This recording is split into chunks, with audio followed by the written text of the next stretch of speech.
Okay, so welcome everyone to the eighth session of the Probabilistic Machine Learning Reading Group. Today we have with us Professor Simón Rodríguez Santana from ICAI, the Universidad Pontificia de Comillas. He did his PhD in mathematical engineering, stats, and operational research, focusing on developing techniques on probabilistic machine learning for drug development, adversarial risk analysis, and time series. And he'll be introducing today the topic on Gaussian processes. So I hope you all enjoy. So please, Simon. Thank you, Danny. I hope everybody can hear me right. So, Yep, all right. So let me share my screen so we can start. Do you want me to start like right away or yep, you wait can. for a moment? It's all right. Okay. So today's session is going to be about Gaussian processes, which is a very common tool in a lot of different use cases. And the thing is, I'm going to take a little bit of a different approach in comparison to the book of Murphy's, just because they do the argument in the opposite way that I'm going to do it, just in an effort to try to connect it better to previous sessions of the probabilistic machine learning group, which I think it's a little bit more intuitive in this other way. So just so you know a bit of the outline, but this is mostly for you if you want to revisit the slides. But this is going to be like the full-on things we're going to cover, like an introduction and definition, how we can express different beliefs in GPs using kernels, what are their limitations, and how we can extend on them. And we're going to cover from the very basics to more recent and more state-of-the-art kind of approaches on GPs and GP-related subjects. So just as a brief introduction, this is, I think it's fairly to say, I think it's the first non-parametric model that we're going to explicitly cover in the probabilistic machine learning reading group. And the main difference is that the models that we have covered thus far are most likely related to parametric models. Like a very simple example would be linear regression, which is a parametric mapping of this sort on which you find the fixed values of the parameters, and then those allow you to represent the output coming from the input of a given data set, right? Even neural networks or Bayesian neural networks can be seen in this slide. So they are different forms of parametric models, and we're going to explicitly study now a non-parametric model, which is a Gaussian process, which, by the way, you can think about this as a model whose number of parameters grows with the number of data points as well. So a very common view of this is just thinking about this in the function space instead of weight space, which is a very useful viewpoint as well, because it allows you to understand things in a simpler term, I think. So just as a quick overview on the difference between weight space and function space, there are different mathematical properties, and usually working with function space entails working with a little bit murkier math in general, just because you have to work with functions the whole time. And for us, it's a little bit more intuitive working with the parameters, but at the same time, there are things you lose when you work in this context. For example, it's not clear how you can express a prior belief in a network, for example, in a neural network, in a Bayesian neural network. It doesn't make much sense, for example, or it is quite hard to express a prior in the seventh weight of the fourth layer of your neural network. That's kind of weird and difficult to define with precision. So thinking about this in a holistic manner, like in a function point of view, might help you being able to express like a very global behaving function. And that's one of the key things why GPs are good for many different reasons in this context, right? So we will see how you can express those beliefs using GPs and how those connect with different settings on parametric models as well. So just to try to merge this with some points that we have discussed in the reading group, especially in session 6, which is something that I highlight here. We're going to try to connect this as a natural extension of parametric models that we have seen in session 6. So if you remember a little bit about that, we modeled back then in parametric models, we modeled y as a linear combination of different functions, which we are going to call now the linear basis functions. In general, we had like, for example, in linear or polynomial regression, you have this sort of transformation on which you can express it as a scalar vector product, and you have your weights here and your extended feature vector here, on which the first component is usually reserved as 1, so you can store the bias, but whatever. You have your compressed version of the feature vector, which is in general just the features of your data set, but you can introduce higher orders of the features, so you end up with polynomial regression for free, essentially.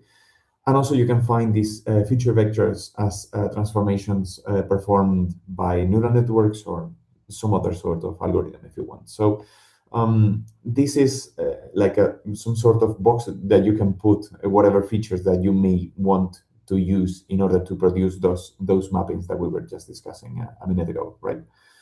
So if you have this feature vector and you have some data that you assume IID and some noise, which we're going to assume Gaussian at this point at least. If you have this combination, you end up with a very simple behaving likelihood, which is going to be a product of Gaussians centered at the regression model and with a certain noise, which is going to be controlled by this precision parameter beta. And since your data is IID, this can be expressed as a factorization over all the Gaussians. And the shape that this takes in a parametric model, which we already discussed in session 6, is some sort of likelihood for each data point, which in this particular case that I'm showing here, this is the likelihood obtained for a linear model, just trying to model different data points, locations, X and Y, and what are the likelihoods that can most likely explain a data point in those locations, right? So if you combine the likelihood of all data points together, you end up with, in this case, a product of Gaussians, which is going to be proportional to a Gaussian. It's not necessarily normalized, but you can normalize it as well if you want. And this is, importantly, this is represented in weight space as well. So this is telling you essentially the foundation of maximum likelihood estimate and why this point is a good kind of guess for your best possible parameters in your parametric model. So this is kind of intuitive for us, at least in low dimensionality, talking about the parameter space, right? So what you do in Bayesian modeling, in this case, is combine that with a prior, and you can also assume, for example, a conjugate Gaussian prior in this case, which is going to be fairly simple to introduce in this model. So, for example, you can introduce an isotropic zero mean Gaussian prior, on which you have, this is now my weight space, and this is like fairly spread out because I have set like a very large variance in this Gaussian prior. So you end up being able to explain a lot of different models. Like for example, this is the Gaussian prior for the linear models, right? And if you combine both this prior with the previous likelihood, you end up with a posterior distribution over the weights, for example, of the parameters of your model. That is fairly simple as well because everything is Gaussian, so the posterior is also Gaussian. You end up with a mean and a covariance function, and those can be fairly easily obtained just using the feature vector. And if you extend it to the whole data set, you end up with this phi matrix here, which you can use to obtain your covariances and your mean of the final posterior over the weights given the data, right? So this is fairly run-of-the-mill Bayesian modeling with linear model in this case. Now, The key idea here is that the extended feature vector can be fairly complex as well. So the idea is that even though you get a lot of expressiveness here, in order to obtain the covariances, you're going to need to invert this matrix here. And this inversion, which I highlight here in red, can be quite costly in general because this is the inversion of a d times d matrix, and here d represents the dimensionality of the data, right? So the amount of components that we have in the extended feature vector. So if we want to use like a fairly flexible or expressive model, d is kind of large, and inverting this is not cheap, definitely. And this can be a problem in general. So there are a few tricks that we can do in order to simplify our life in this point and trying to preserve expressiveness.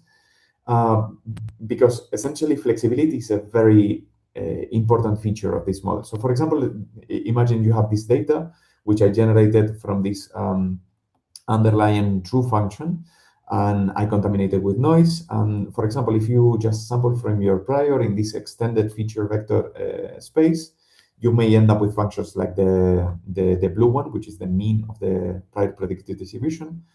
And when you train this model, you see that I passed it 4 points selected at random in this case, which are some of them in the beginning of the data region, some of them at the end. And it's cool the fact that you see that the uncertainty regions open up in the parts where you have not yet seen any data points, which is something that you would desire.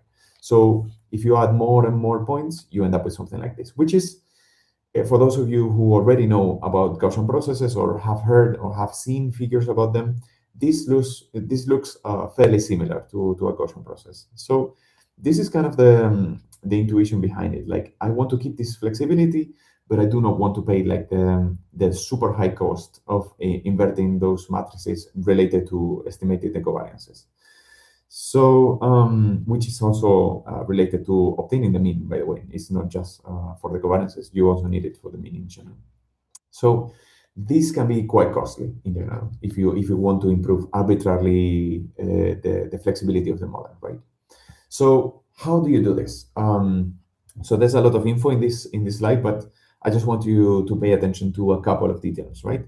So in general, we're going to try to reduce the error or to maximize the likelihood or maximize the posterior to find some sort of estimate for the weights so that your predictions are as good as they can get, right? That's the core idea of all of this, right?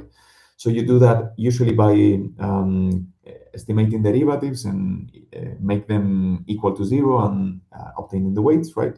And if you do that sort of calculations here, you end up with this sort of expression for the weights. Now, this expression for the weights, although it may seem circular, it's very important just because it gives you some structural insight, as I put here. So it gives you a sense of the thing you may need is just this extended feature vector plus some estimate of the residual. Those two things are the only things that you will need.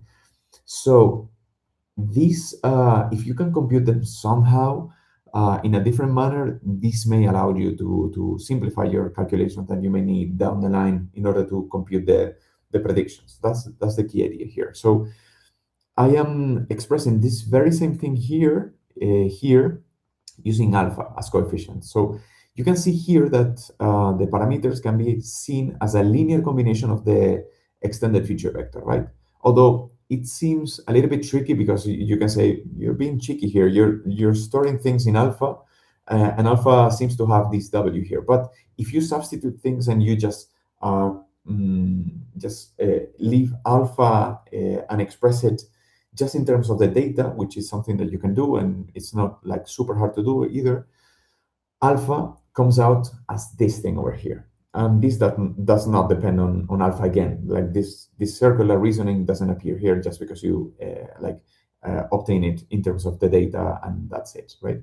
So the important thing here is that alpha ends up being something that you can express in terms of the extended feature vector, this lambda, which represents essentially the prior noise, if you want, and the label of the data, right? and you have to invert this matrix over here, which is the important thing, because as you can see here in this summation, you only have n values of alpha for each weight if you want, right? So you only need n alpha values in order to obtain the weights. The thing is, weights live in the feature space, so you may need one weight per feature, right?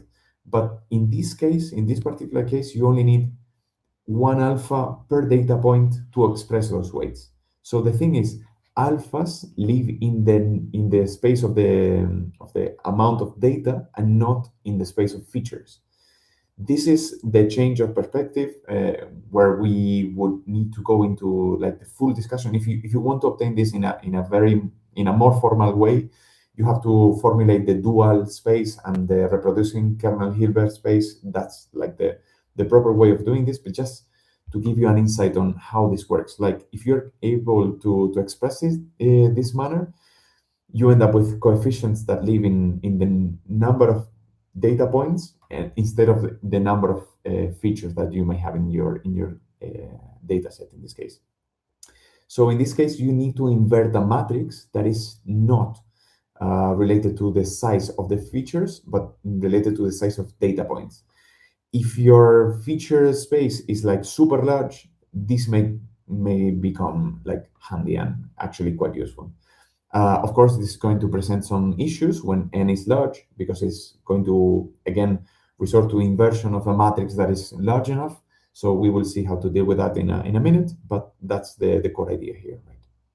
So again, do not pay attention too much to the math, but just so you know that if you substitute this equation for the prediction of a new point, you end up with this thing over here, which only depends on the inner product of the expanded feature vector, if you want, and the inner product again of this extended feature vector times the feature vector of the training points. So this is essentially a combination of inner products. That's the most important thing here. So you have an inner product here and an inner product here. And once you have this, you only need to resort to the inversion of this matrix in order to be able to compute the final predictions.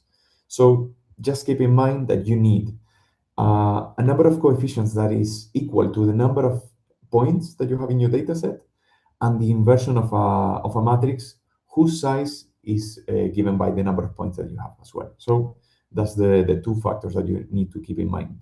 Because the fact is that you only need inner products. That's the key idea here. You do not never ever need to compute W or store it or do anything with W by itself. You're only going to access W or the extended feature vector. You're going to only access those in terms of inner products. So you never need to store those. So potentially they can have like infinite dimensions. You will never need to store like infinite number of weights, infinite shaped extended feature vectors. That's the core idea here. So once you have this, you can think about, okay, I'm using like the regular inner product. What if I change it? What if I use a different inner product? What if I define the inner product in a sense that I do not even need to think about extending the feature vector, but just storing that flexibility in the definition of the inner product itself. So you have the two data points, for example, x and x prime, and you do not even need to map those into the extended feature vector and then compute the inner product. You just use a different definition of the inner product, and that's it. In that way, you don't ever need to store this phi of x. So if you have this, essentially what you're using in the previous slide is going to be the gram matrix, so the inner product between all of the data points that you have in your training data set, right? So the only important thing here is that your inner product behaves as it should. So the resulting gram matrix is semi-positive definite, and you can essentially, as I said just a minute ago, you can usually use potentially infinite dimensions in the extended feature vector just to obtain this more general version of the inner product, right? So this is usually referred to as the kernel trick, and this is the core idea behind Gaussian processes, but also support vector machines and other related techniques, if you want. So this is the change in perspective between the weight space and function space. In weight space, you would need to store the weights and need to compute posterior over the weights to later compute the predictions. In this case, you jump straight forward to the predictions and express those in terms of inner products, so you can use the kernel trick in order to obtain an arbitrary level of flexibility here. This is going to depend on the amount of data that you have, because you will need to invert a matrix that is n times n, and this is n cube cost in computational cost. So if you have like a large n, this is going to be a problem, but you can resort to some techniques to simplify it. But this is like a very good idea to use if you have like a very complex data set that is not like super large. That is a good context in which to use this. So how do you properly define a Gaussian process? Because this is essentially what we're doing thus far. So first, why Gaussian? And you can sort of see why Gaussian in the initial discussion that we had in the beginning of this session. But essentially, this is related to the consistency of Gaussians. So marginalization and conditioning of multivariate normals gives you again normals. So this is a fairly simple model to use, just because everything stays in the Gaussian family. You can extend this formulation, for example, to Poisson processes or some other sort of processes, but those may come at like a fairly more complex formulation. Not too much, but you will need to dive into the math a little bit more, right? Gaussians are everywhere. They are super well studied, so you can use all the properties that we know about them in order to simplify your life. So when we talk about the Gaussian process, essentially what I'm talking about is just a collection over functions that is Gaussian distributed in terms of the conditionals, for example. So if you take a slice here over X and you study the marginal for given that X, everything is going to be Gaussian distributed. Like if you evaluate the functions over that X, those are going to be Gaussian distributed. And the way to formulate this in a closed manner would be to define a mean and a covariance function. The mean is just going to be the expected value of the functions, and the covariance is essentially going to be governed by that very same kernel that we discussed earlier. Essentially, most of the time, the mean can be forced to zero just by standardizing your data, but you can express it in a non-zero case. For generality, if you want, we can include it.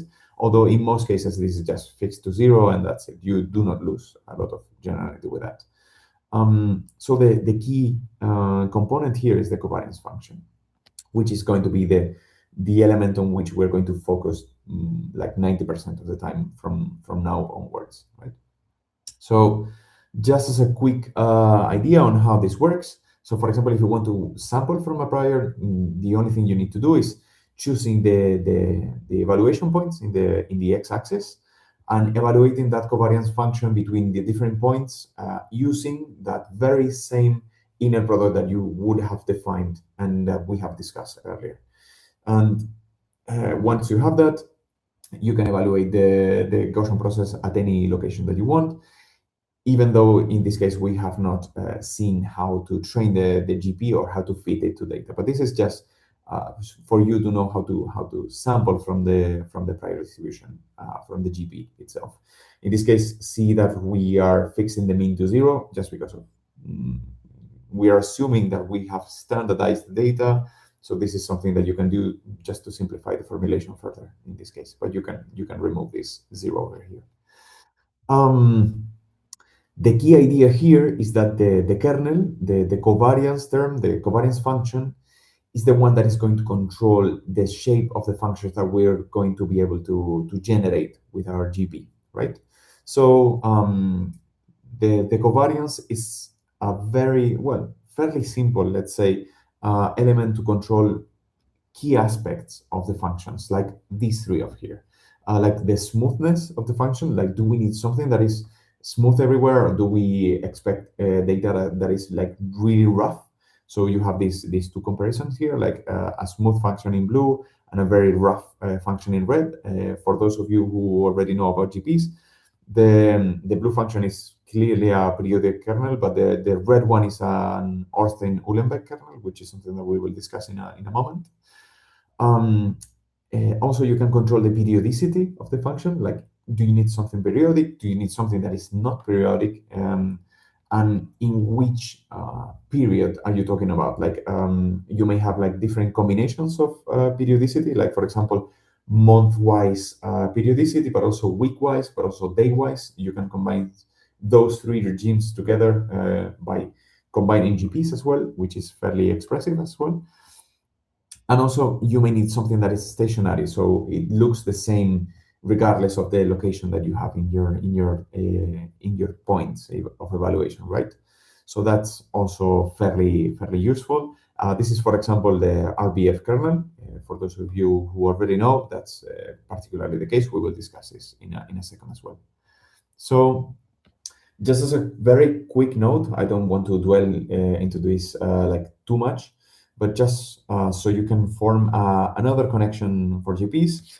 For those of you who do not know this, there's a very famous result in the 90s that relates GPs and Bayesian neural networks. Essentially, when you initialize a Bayesian neural network, if you initialize like an infinite width layer of a Bayesian neural network, and you initialize it with Gaussian weights, you can prove that it's essentially the same thing as initializing a GP. So they are essentially the same thing when you have infinite width. That's the particular case what I'm talking about. But just so you know that there are like deep connections between these and Bayesian neural networks and many other models which started to pop up in the 90s and that we are trying to use even nowadays with more modern and state-of-the-art techniques.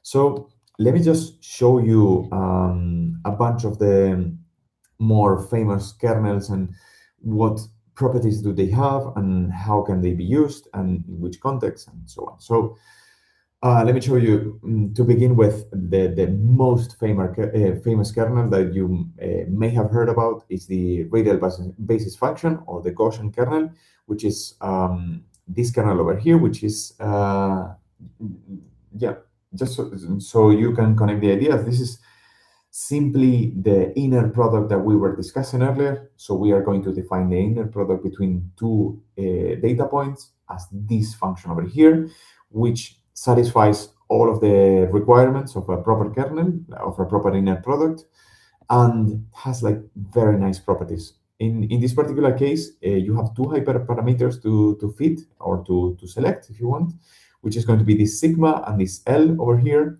Sigma controls like the overall size of the functions generated, and L controls the weakliness, as I hear.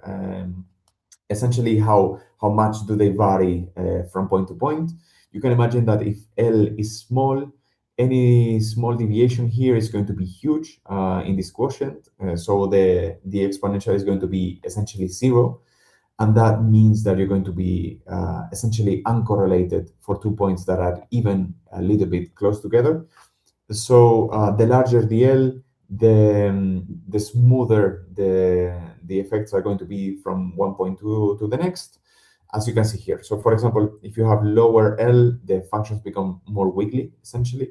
So 2 points that are the same distance are going to be more uncorrelated in this case than in this other case with L equal to. And that is essentially caused by the scale of the exponent here, right? So controlling L controls the wiggliness, controlling sigma controls the amplitude of the functions. In this case, I'm maintaining sigma to 1, I think. But you can change it and you would see changes in the scale of the y-axis, essentially. But yeah, moving those two around, you can obtain very different looking functions. Another very, very famous one is the matern kernel, which is super expressive. When you put the hyperparameter of the mater kernel, this new parameter that you have here, when you put it to a very high value, you essentially recover the square exponential kernel with the previous, the RBF kernel, and the functions become smoother and smoother. When you put it to smaller values, you recover functions that may not be differentiable or may not be everywhere differentiable. For example, two very famous values are 1.5, which is only once differentiable, and especially 0.5, which is the Ornstein-Uhlenbeck, which is the case that I was using to sample in the rough versus smooth case. This is going to be that very same case. So this is fairly used in a lot of different contexts as well. Periodic kernel behaves periodically, essentially because it introduces a sign in the exponent here. It looks a lot like the RBF kernel, but with a sign here. And p controls the period of the function. So small p, high period, larger p, lower period. That's essentially what you obtain in this context. You can also construct linear kernels or polynomial kernels. You can think about polynomial kernels as a combination of linear kernels. So it's fairly simple as well. And you can combine kernels in order to obtain more complex behavior. For example, from the linear kernel, you can obtain quadratic kernels or arbitrary degree polynomials if you just sum them and make the product of kernel, because sum, product, and many other operations between valid kernels gives you another valid kernel. So for example, here I have the sum of a linear and a periodic kernel, and here I have the product between those very two kernels as well. So you see that the product and the sum behave very differently, and maybe you're interested in one or the other depending on the use case. So this is a fairly flexible tool as well. So you can introduce, for example, those variabilities that I talked about before, when you have the daily seasonality as well as weekly seasonality and monthly and maybe yearly. Maybe if you have those four regimes, you can sum four different seasonal kernels, periodic kernels, and use each one of those for one of those components. And that's more expressive than having just one of them. Also think about how difficult it is to express any of these behaviors in a regular Bayesian neural network or a neural network like a plane. For example, expressing seasonality is super hard in a neural network, or expressing different seasonality regimes in a neural network is hard enough as well. So this is why GPs are widely used in many different contexts. Now, how do you do? Because this is everything that we have discussed thus far is just related to how to define the GP, but not how to use it with data. Of course, we have not seen data points, at least in the GP part of this session today. So how do you introduce data?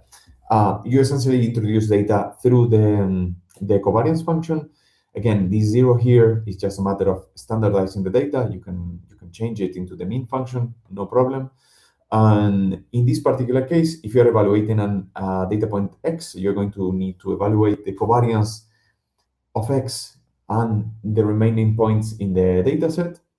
And if you want to obtain the values of the targets using, for example, using the labeled data and a new target. So for example, this will be used to produce predictions in a test training data, training test data. So y would be the targets, the observed targets, or the training labels, if you want. And f star would be the evaluation of the GP in the test points, right? So you would end up with a normal distribution centered in zero, just because of this zero here, and with this covariance matrix, which is divided by blocks. And this is the thing we obtained earlier, which is only related to the training points.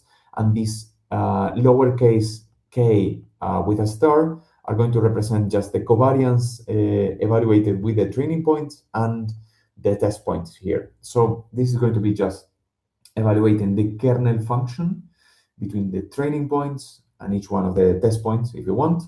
And that's going to be the block that you have in these off diagonal terms.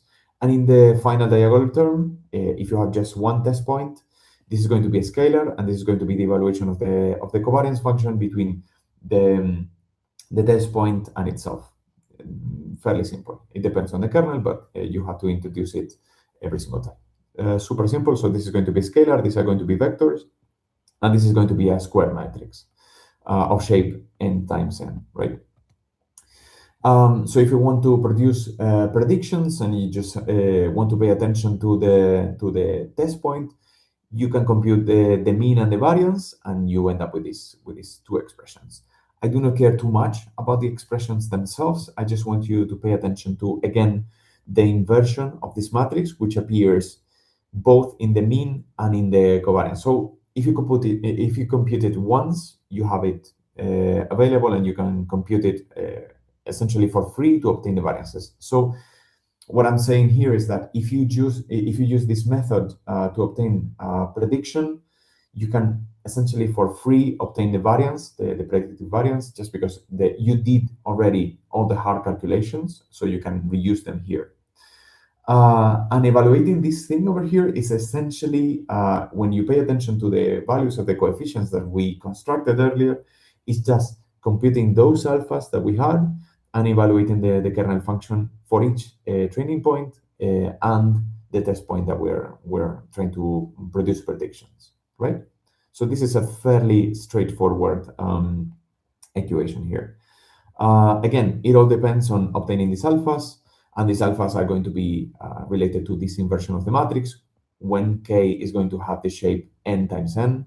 So this is going to cost cubically in the number of data points that we have, right? So let me show you how what it looks like when you do this, right? So I have a function which is going to represent the ground truth, and I'm going to extract points with zero error. And the gray area and the black line are going to represent the GP. So this is the GP prior, essentially. And I'm using here the RBF kernel, right? So for example, let's imagine I sample 1 point, or a couple of points in this case. If I sample 2 points and I feed the GP, this is what you get. This is fairly simple, and it's nice to see a couple of properties. Like, for example, when you go away from the data, you recover the prior, which is in this region here, you recover the prior behavior, which is something that you would desire from a Bayesian model, right? So if you don't know anything about that region, you just predict the prior, and in the data region, you trust the data. You can make this not fit to zero, the variance, if you just introduce a noise term, which I'm removing here just for simplicity, right? So if you introduce more and more points, you end up with this type of behavior. And when you have enough points, you end up with if your observations have no noise, of course, you end up with a perfect fit of the function, which is a sanity check and something that you would decide, right? But even in those intermediate stages, this seems to be quite useful in general. So again, this is all well and good, but the training cost of the model is n cube, and this can be prohibitive in big data settings. So you can resort to some approximate techniques, which I'm not going to go like into very like deep detail, but just we are going to see how you can make this cost a lot lower actually by introducing a set of n variables that is going to be a largely smaller value of variables in this case. So if you have this is going to be representing like the whole family of sparse GPs techniques. I'm just going to talk about a couple of them just for you to have a little bit of some context on the topic. But the key idea behind every sparse GP approach, or almost every sparse GP approach, is introducing essentially pseudo observation, or inducing inputs, right? So these are going to be living in the same space as your training data, and you're going to introduce these pseudo observations, which are going to be processing the inducing inputs through the prediction function, essentially. So these are going to be like, if you want, pseudo labels of the data. So initially this was talked about like pseudo data because the z values usually represented a subset of the data, but they do not need to be like a specific subset of the data. But essentially the idea here is to use these locations as sufficient statistics for the GP, so that the predictions, once you give it the values evaluated in the inducing points, are going to be independent on the evaluations on the real data. So these are going to be like a summary of the whole data point, if you want to think about it that way. Because you can think about, maybe I don't need the million data points that I have in order to produce predictions. Maybe I just need a couple of them that are well located and that summarize the whole information from the whole data set. That's the key idea. So if you have that idea and you introduce this sort of joint prior, you end up with a sparse GP approach. Let me show you a couple of them, like very briefly. One of the most popular ones, and not my favorite, definitely, but one of the most popular ones is the fully independent training conditional, on which you assume that the observation for each inducing point is completely independent. For every data point, once you have the inducing points, every single training point is independent from one another. So essentially, if you paint it with a graphical model, you see that these red connections over here are things that you are missing, and the only things you have are those black connections. So the only locations that are related to one another are the inducing points among themselves. And once you have those, every single real data point is independent from one another. This simplifies a lot the formulation, because now you only need to invert a matrix that is m times m. And since m is usually very much, is much smaller than n, the inversion of this matrix is quite cheap in comparison to inversion of the matrix of n times n. This is okay, but this changes the real structure of the data. So this is usually a good first approximation, but this introduces a lot of bias in the model. A more famous approach is called variational free energy, on which your your prior is now changed into this decomposition here, where you have this conditional, which remains the same, and you change the prior on your inducing points for the prior in these locations. So this is originally a P, and now you introduce Q, which is going to be a variational distribution Q, which is going to serve as a simplification of your prior, of your overall general prior that you had before. And this is trained as per usual, maximizing the evidence lower bound. And just for you to know how this comes about, so you see like the full structure.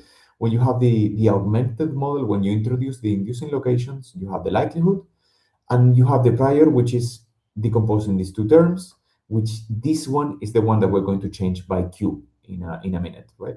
So once you have this, if you want to compute, for example, the augmented marginal likelihood, you would need to marginalize out both F and U here, right?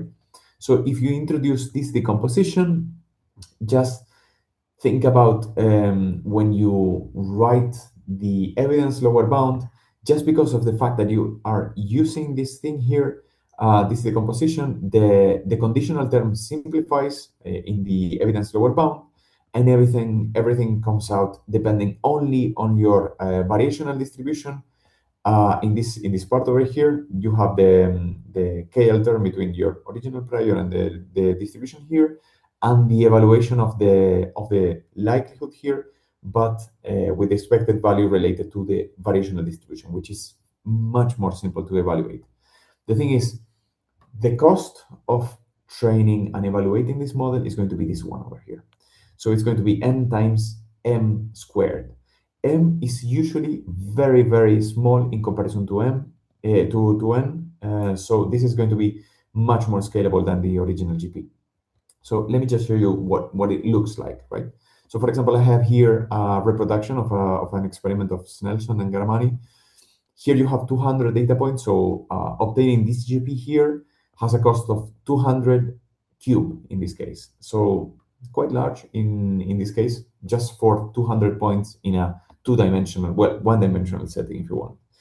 In this particular case, I am using the variational free energy approach of sparse GPs using only 10 inducing locations.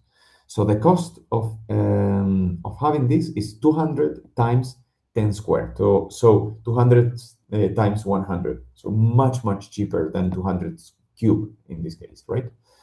And also pay attention that these crosses that I have over here, so these are trying to represent the initial locations in the x-axis for the inducing locations, okay?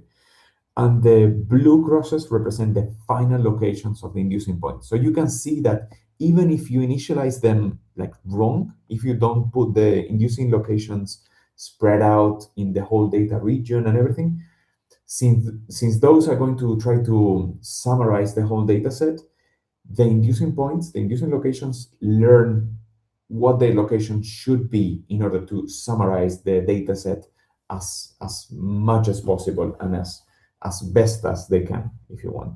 So even adverse initialization, which is what I'm trying to express here, this can be sorted if your variational free energy approach is well trained. So this is like a reassorting message, I think, if you want to use sparse GPU approaches. So this removes a lot of the limits of using Gaussian processes in large data scenarios. And now you can even do things in locations where you have, in case of uses where you may have like the order of millions of points, like completely no issue whatsoever. Now, this is fairly common. This is not like state of the art. If you want, you can use more advanced techniques in order to remove, for example, the Gaussianity of GPs, but conserving all of the good properties that GP have.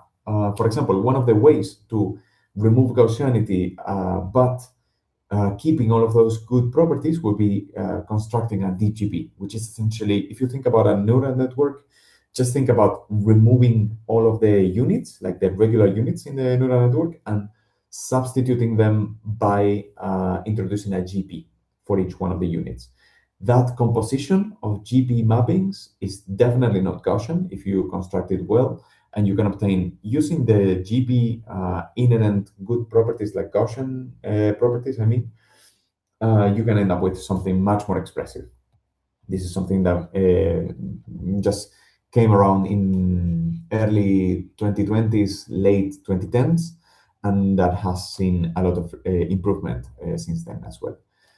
Also, this work by Cheng and Boots has been studied a lot, and this introduces an even more scalable version of sparse Gaussian processes, on which you see that the inducing locations can be separated to learn the mean and the covariance.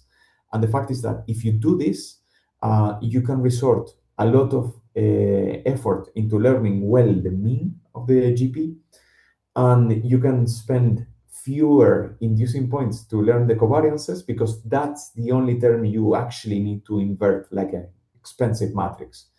In this particular case, you see that the mean is depending on this hyperparameter alpha that I have here, and the covariance is depending on this parameter that I have here, beta, right? That only represents that I'm going to use a different set of inducing locations to learn the mean, and a set of inducing locations to learn the covariance. The idea here is that you will only need to invert this matrix over here. So you can use a much smaller matrix to learn the covariances and a larger matrix to learn the mean. And this has also lower cost than regular sparse GPs. So this idea, which is fairly simple to grasp, although you would need to jump to the reproducing kernel Hilbert space to see how it fully constructs, but this is very, very useful as well.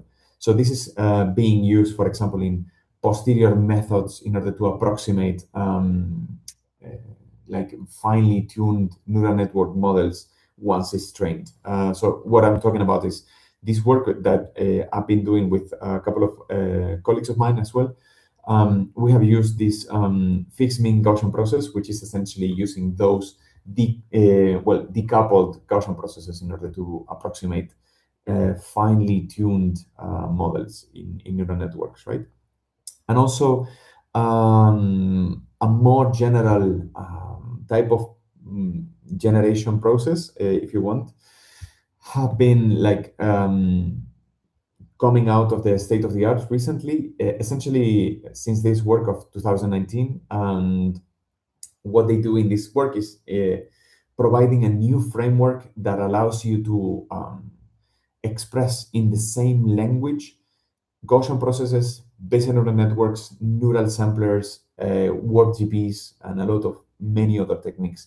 Just because if some of you thought that this connection between Bayesian neural networks and GPs seems to hint at something hidden deeper, it does definitely, and you can see more aspects of it in when you pay attention to, for example, implicit processes, which are these more general frameworks of decomposing the generation process in this case, right? So as a quick recap and to finish, just keep in mind that regular GPs are a good way to express prior beliefs, and they are good to work with when you have low data regime. If you have more data, you may need to resort to sparse GPs, and maybe you will need to work with an extension of Gaussian processes in order to be able to express non-Gaussian likelihoods. But they are fairly expressive with a combination of kernels and with product sum and other manipulations that you can do. And if your problem is essentially related to the amount of data that you may have, you can rely on more recent state-of-the-art approaches of sparse GPs or inducing implicit process approaches to provide this extra layer of scalability that you may need in your task. So these are some of the references that I will leave here, so some of you can check them out if you want. And if you have any questions, any doubts, or you want me to go back at some point, yeah, just let me know.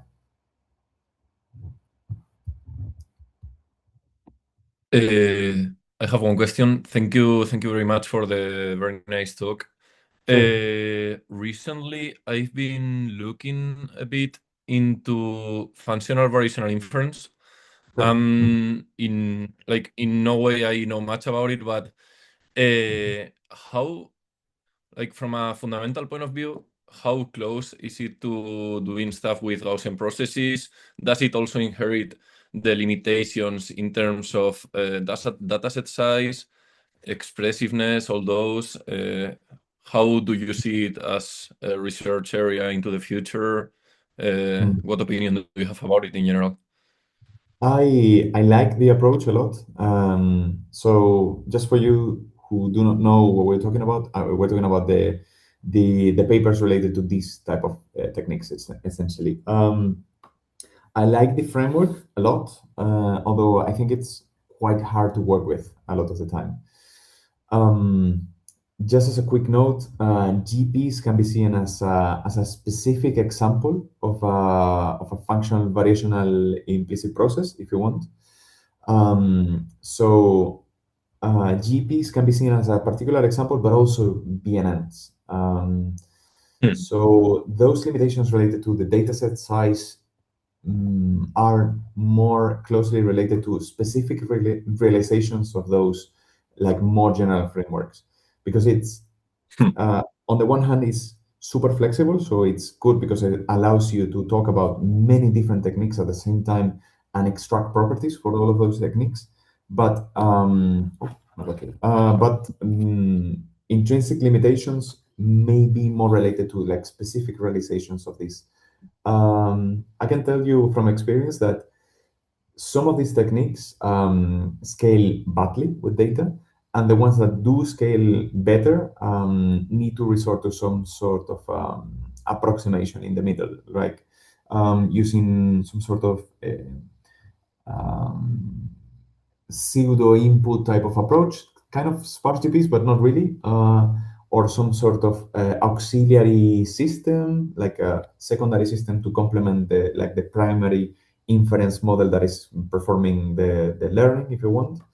So it depends essentially on the realization. Just essentially think about GPs and BNNs being being examples of the very same thing. BNNs do not have the issue related to the number of points, right? And sparse GPs are also included here, or warped GPs, or some sort of diffusion processes can be also modeled through this. So it's super general functional variational inference. Yeah. Okay, thank you.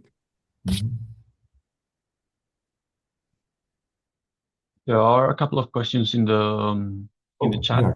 yeah. Maybe I can read them to you, or Oh, sure. Yeah, that's yeah. good. So Mario Castro is asking, I have a question regarding dimensionality. How does this generalize to 2D data? I have the feeling that most of the results are for 1D, one dimension. Maybe I'm Oh wrong. no, they work in many other dimensions. Yeah. Actually, GPs are motivated historically by the use of kriging, which is 2D model in order to like produce spatial forecasts. So your input may be two-dimensional coordinates, and maybe you need to estimate, for example, the I don't know the temperature on a surface, and you only have a couple of sensors. So you would need to perform inference to predict the temperature over the whole surface, right? So this works no problem with more dimensions in Y. You may come up with like different sort of scalability issues, but you would need like your target value, for example, you would need to be like super high dimension, which is fairly weird, I would say, but maybe it's an important case as well. And but yeah, they work in many other dimensions. Yeah, definitely. Okay. And there's also another one by David. He's asking, how do you control for overfitting? GPs in general perform like overfitting control like simply by the choice of the kernel function and the priors, essentially. So you can see it in this example. Oh, so for example, this particular case over here is definitely overfitting, right? Because Mhm. in this particular case, we're modeling the data as if it had no noise. If you introduce noise in the data, which is something that I did earlier in this other example, which is the parametric regression model, but it's essentially what you would obtain with a polynomial basis function GP.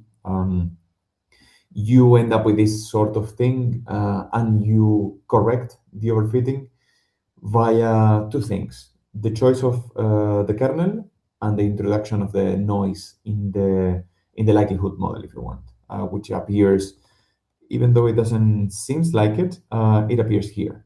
This lambda term represents the noise in the data, and if you introduce like a large value of lambda, even though it's going to be like fit during the learning process, this is going to control your overfitting in regions with low data points or something like that. Yeah.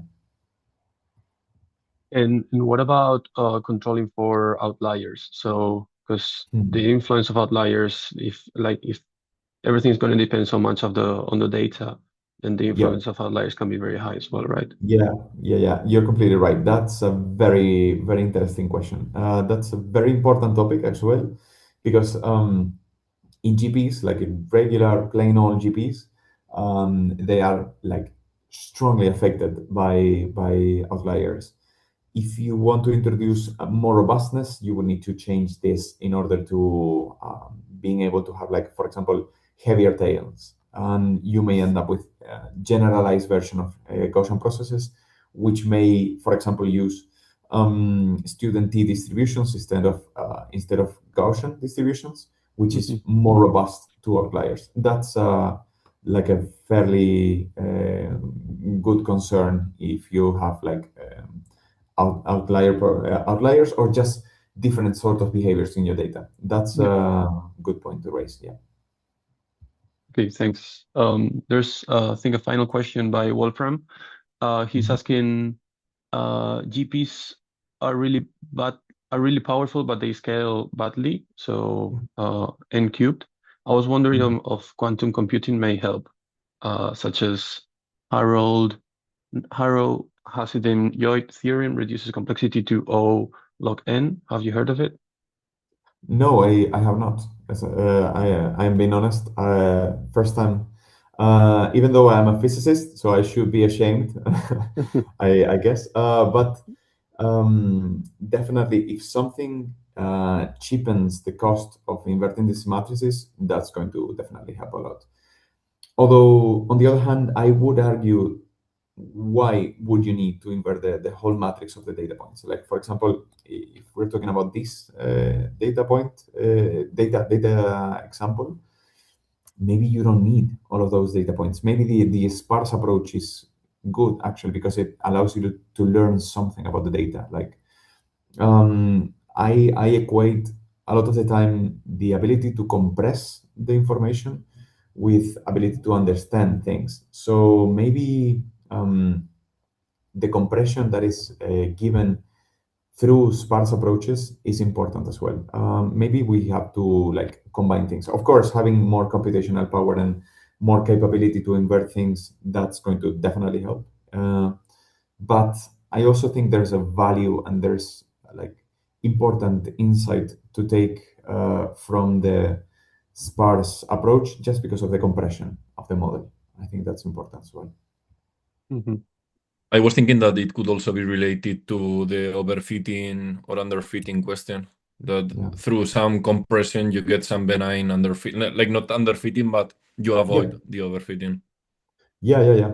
Actually, I think this is actually related to a lot of different, like more recent topics of post hoc approximate methods for large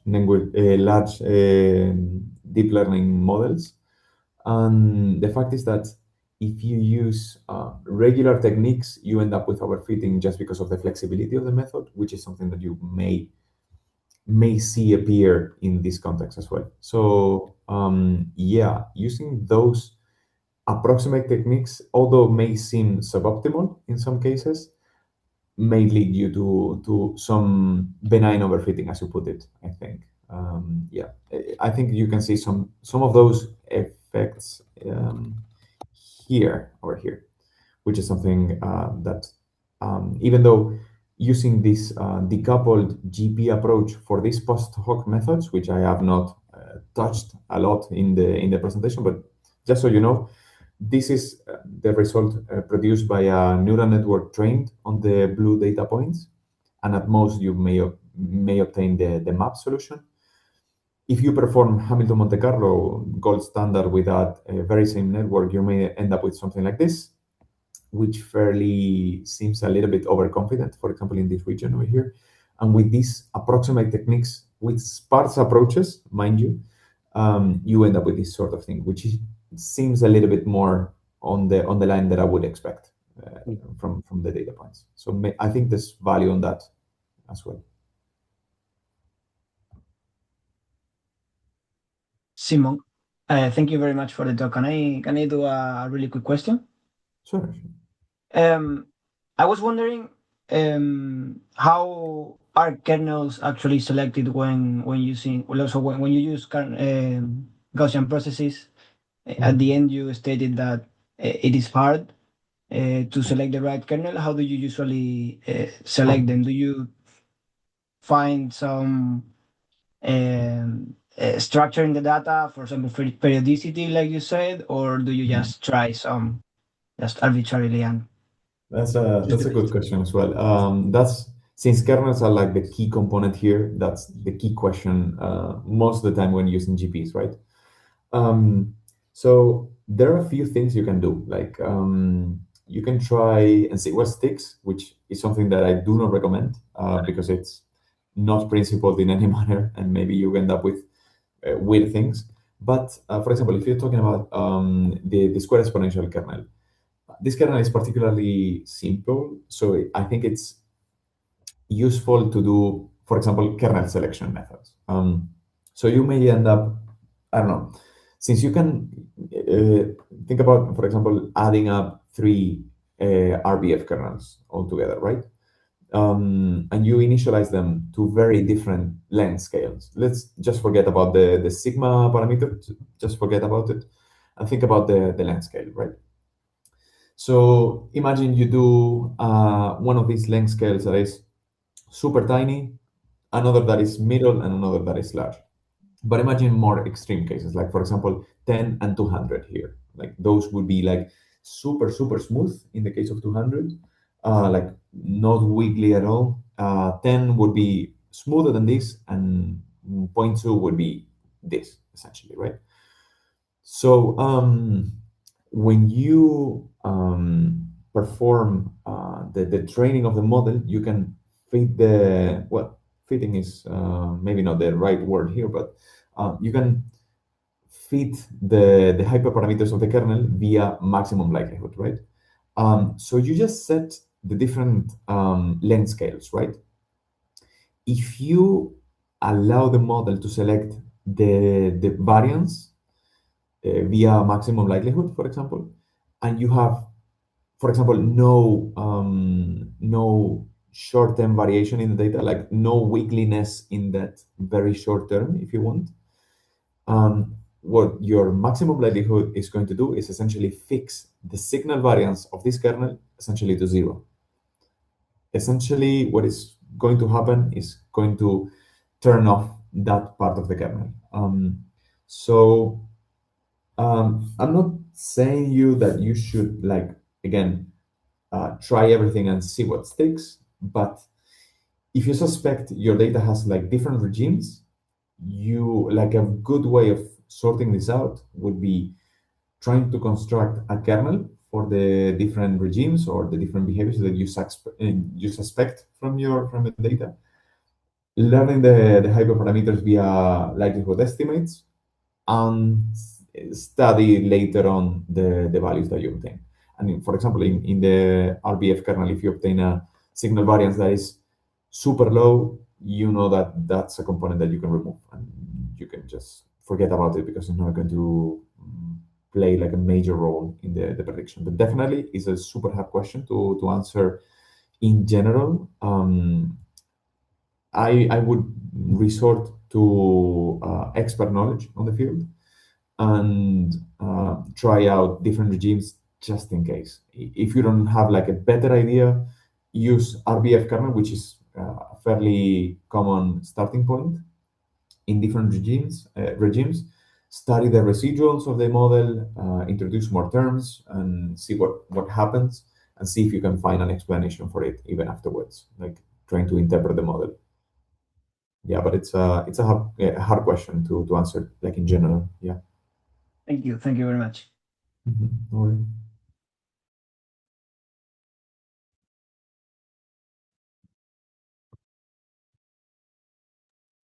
I'm not sure if there are more questions. I think we can probably leave it here. Thank you so much, Simon, for this amazing talk, and thank you all for coming. Yeah, thank you all. Thank you Yep. for the questions and for the invite. Yeah. Yep. Take care. Take Goodbye. care. Bye bye. Thank you.